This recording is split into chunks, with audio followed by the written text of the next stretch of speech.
Et bonjour Gabriel, Bonjour Eric. bienvenue dans cette nouvelle chronique immobilière. Nous changeons de lieu, vous aurez reconnu les écluses de Foncéranes. On a eu du mal avec le soleil de se placer, mais j'espère que ce plan vous l'aimez bien.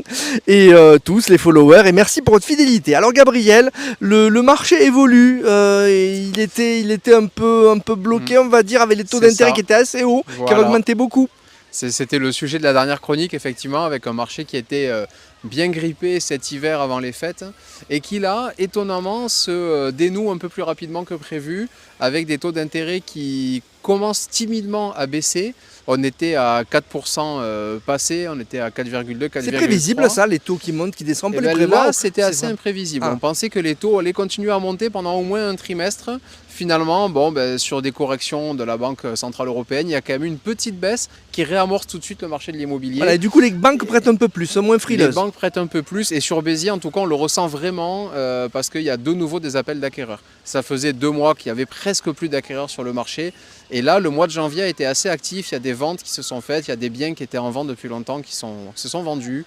Et le marché repart un petit peu, il se dégrippe et franchement, il était temps. Alors, autodégrippage, je ne sais pas si c'est un dégrippage, le DPE qui évolue. Le DPE qui évolue encore. Diagnostic de performance énergétique. Voilà. Alors c'est un peu le fil rouge de nos chroniques parce que c'est vrai que depuis 2 ans, tous les 2 mois, il y a une modification sur le DPE. Alors là, ce qui va se passer, c'est que le mode de calcul du DPE va être modifié parce qu'il désavantageait les petites surfaces. Alors ça, c'est vrai qu'on l'avait remarqué. C'était très compliqué avec le nouveau DPE qui a été mis en place donc en 2021. C'était très compliqué d'avoir un studio bien noté. Le mode de calcul faisait que les petites surfaces étaient désavantagées. Donc ça va être corrigé là au mois de février. La question qui reste en suspens, c'est est-ce que les anciens DPE seront toujours valables ou est-ce qu'il faudra encore les refaire ? On aura la réponse le 15 février. À suivre. Donc on fera un petit point. On continuera les épisodes sur ce sujet. Voilà. Les locations, ça devient très compliqué de louer, les prix augmentent, c'est la folie. Alors voilà, je parle de la location, même si c'est vrai que moi personnellement je n'en fais pas. J'ai eu la question suite à une chronique. C'est d'actualité. C'est d'actualité et je remarque, alors c'est partout, mais notamment sur Béziers, le marché de la location, il est très déséquilibré. Il y a une très très forte demande locative pour très peu d'offres. Donc les prix ont explosé. On peut comparer à Montpellier, c'est comparable des fois à Montpellier. Presque.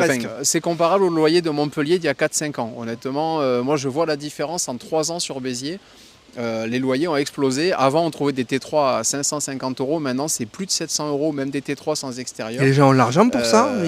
Du coup, ça devient une dépense encore plus importante dans le foyer, quoi. Le logement est déjà un poste de dépense très important pour les ménages. Et là, encore plus, les locataires ne sont pas forcément les gens les plus fortunés.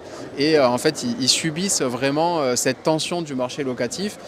Et c'est dommage parce qu'en parallèle, on a beaucoup de propriétaires qui pourraient louer, mais qui n'osent pas le faire parce qu'ils ont peur que les locataires ne paient pas, ils ont peur des problèmes. Et il ne faut quand même pas oublier que dans 95% des cas, ça se passe très bien. Alors évidemment, quand ça se passe mal, on en entend parler, parce qu'un propriétaire ou le locataire ne paie pas, il va en parler partout. On entend beaucoup parler des squatteurs aussi, voilà, ça c'est un sujet. Mais c'est très marginal, il ne faut pas oublier que la location, c'est très très fiable dans la plupart des cas. Donc j'encourage les propriétaires, plutôt qu'à laisser les appartements vides, ou à essayer de les vendre à des prix complètement délirants, de les mettre en location, parce que clairement, il y a des gens qui en ont besoin. Merci beaucoup Gabriel, à la prochaine fois. Avec plaisir Eric, à bientôt.